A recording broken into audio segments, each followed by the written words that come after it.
તો મોરવા હડફ તાલુકાના કસનપુર ગામમાં પાણીની વિકટ સમસ્યાને લઈ અને ગામની મહિલાઓએ એક બેડા પાણી માટે 1 કિલોમીટર દૂર સુધીની પદયાત્રા કરવી પડે છે, કારણ કે હેન્ડપંપ, કૂવા અને બોરમાં પાણીના સ્તર ઊંડા જતા આખરે મહિલાઓ પાનમ નદીમાંથી પાણી ભરવા માટે મજબૂર બની છે। રાજ્યભરમાં હજુ પણ કેટલાક ગ્રામ્ય વિસ્તારો એવા છે જ્યાં બારેમાસ પાણી માટે કકડાટ જોવા મળે છે।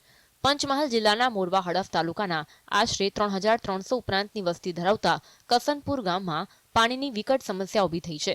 કસનપુર ગામના ભરવાડ ફળિયા અને દુકાન ફળિયા સહિતના ગામના અલગ અલગ ફળિયાઓની મહિલાઓને પાણીની ગંભીર સમસ્યાને લઈ દૂર સુધી પાણી ભરવા જવું પડે છે।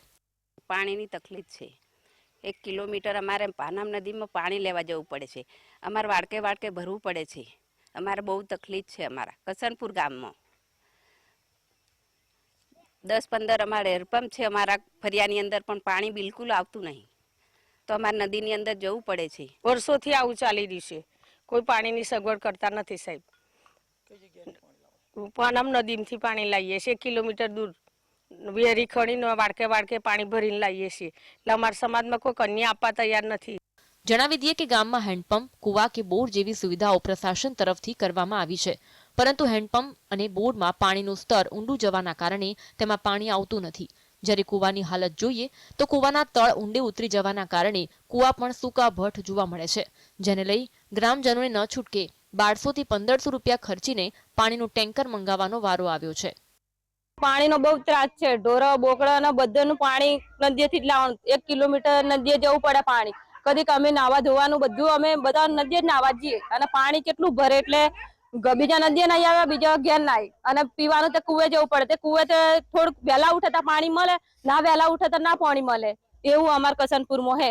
વોર્ડ નંબર 1 કે ગામમાં કોઈ પાણીની સગવડતા છે નહીં। સગવડતા છે, હેડપંપો છે, પણ હેડપંપોની અંદર પાણી આવતું નથી। 300 ફૂટ હેડપંપો ઉતારેલા છે, પાણી મળતું નથી।